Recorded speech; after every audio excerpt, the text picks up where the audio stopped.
Hi, I'm Bonnie Barker with BonnieBayCrochet.com, and you've come to video number 2 of the Orlaith Robe Sweater. Now in this video, we are going to be working on constructing the sleeves, and you need to make 2. Now if you have come to this video first without going to video number 1, please go ahead and go to video number 1, and in that video you will learn how to make the back and the front 2 panels of the sweater.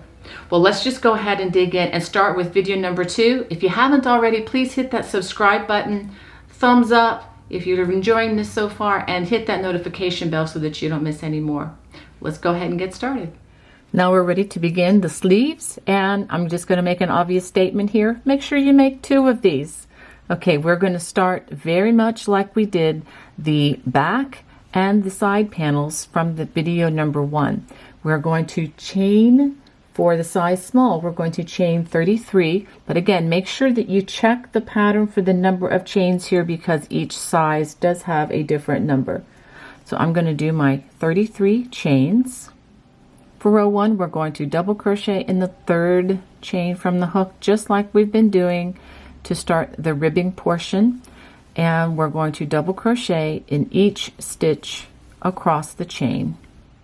For rows 2 through 9, they are going to be worked the same with a chain 2. We're going to skip the first stitch and we are going to work front post double crochet around that first stitch, back post double crochet around the next stitch. So we're going to work alternating front post double crochet and then back post double crochet all the way across the row. At the end of the row, we are going to work a half double crochet in the chain 2 corner, just the way we did when working the ribbing for the back and the front panels of the sweater. So go ahead and work the next 9 rows, or rows 2 through 9.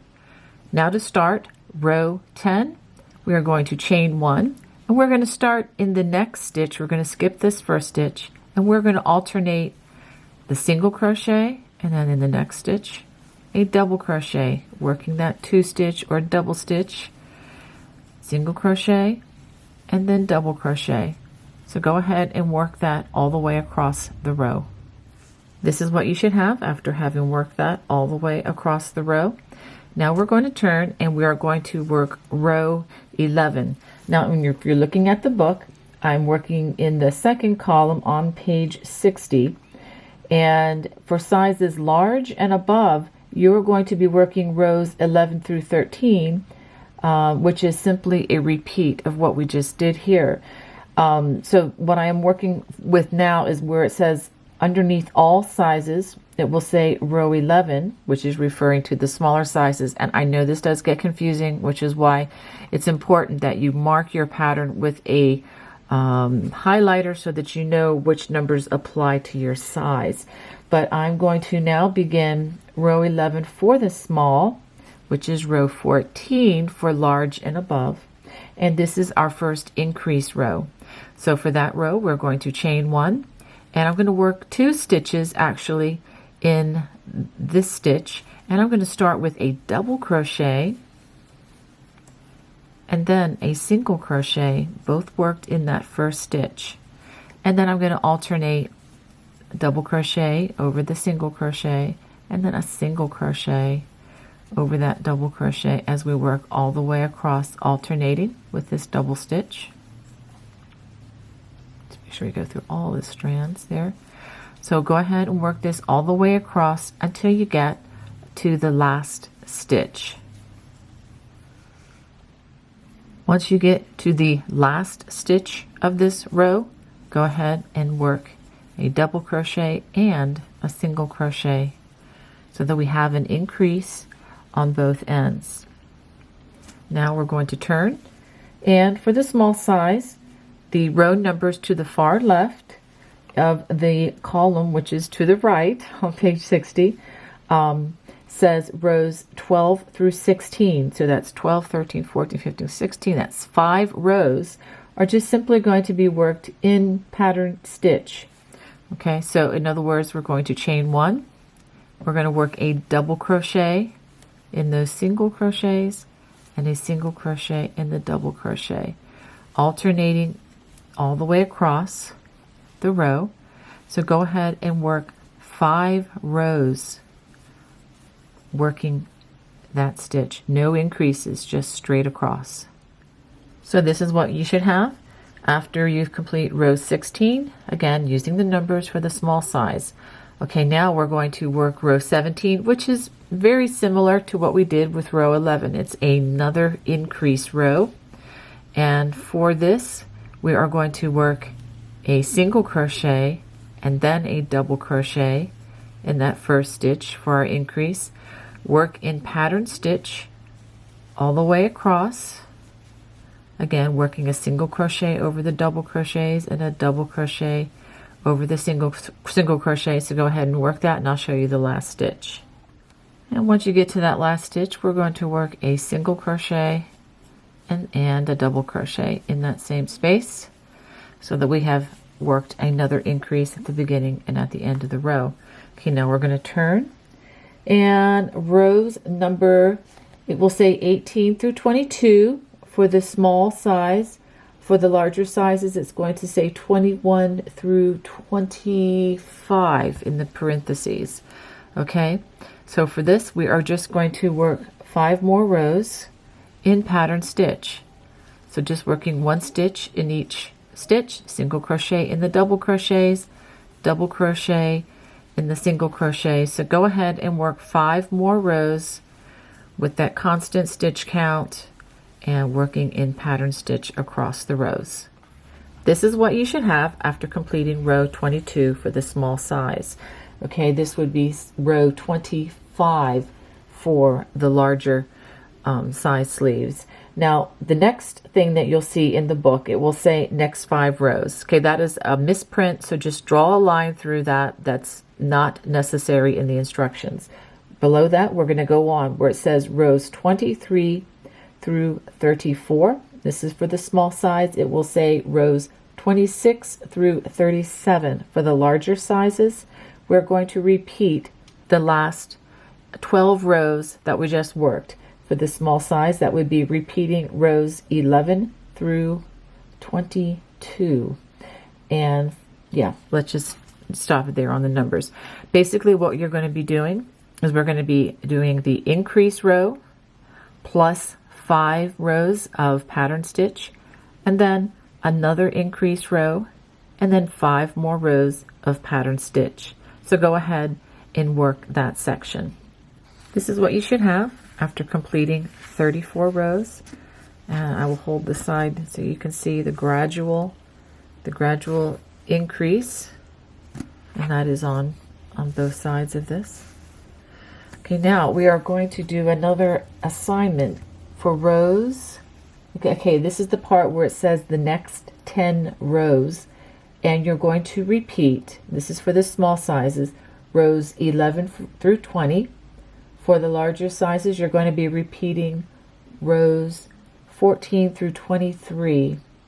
And I'll just briefly go through what that is. So for row, let's see.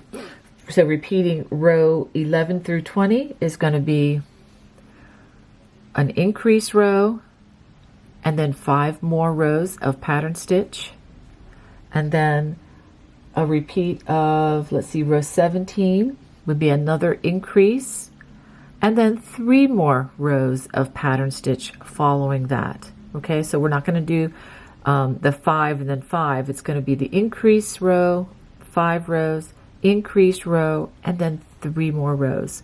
That's what you're going to do for the next 10 rows. So go ahead and work those. After completing those last 10 rows, there's 1 more row of instructions at the bottom of page 60, and it says next row, and we are simply going to repeat row 17 for the smaller sizes, and that would be row 20 for the large and above, and that is our increase row.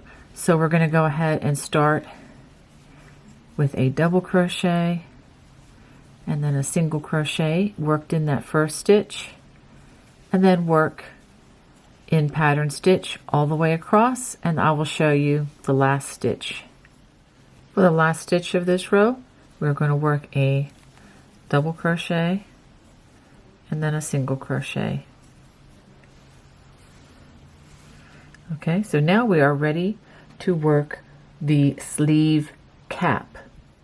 Okay, for row 1 of the sleeve cap, we are going to chain 1, and I'm going to slip stitch into the first 4 stitches of the row, and we are not going to work over these. Again, this is bringing in the indentation, and then we're going to work kind of the curved hump over that will be a sleeve cap. And now we're going to work a double crochet 2 stitches together over the next 2 stitches. It's 1, 2, and I have 3 loops on the hook. Yarn over, pull through all 3 loops. So after we do that, we're going to work in pattern stitch across the row until we get to the last 6 stitches of the row. So go ahead and work in that pattern stitch. Once you get to the last 6 stitches of the row, we're going to work a double crochet 2 stitches together for a decrease over the next 2 stitches, and we are not going to work over these stitches at all. So that is the first row of the sleeve cap. Let's go ahead and look at the second row. And for row number 2 of the sleeve cap, we are simply going to chain 1 and work in pattern stitch across the row. We're not increasing or decreasing any stitches on this row. For row number 3 of the sleeve cap, we're going to chain 1, and then we're going to double crochet 2 stitches together for that decrease on that side. And then we're going to work in pattern stitch across the row until we get to the last 2 stitches. For the last 2 stitches, we're going to work 2 double crochets together for that decrease over those last 2 stitches. Now I have, well, before I give you the assignment, let me show you how you have the indentations on both sides of this, starting the sleeve cap. Now for rows 4 through 19, now actually make that rows 4 through 21 for the small, and the numbers are going to be different depending on the size that you are doing. We are going to repeat the last 2 rows that we did, which would be rows 2 and 3. So row 2 is working in pattern stitch, and then row 3 is using a decrease or working a decrease on both ends of the row, the beginning and at the end of the row. So you're going to alternate between those 2 rows for the specified number of rows in the pattern. And for my size, for the size small, it is rows 4 through 21.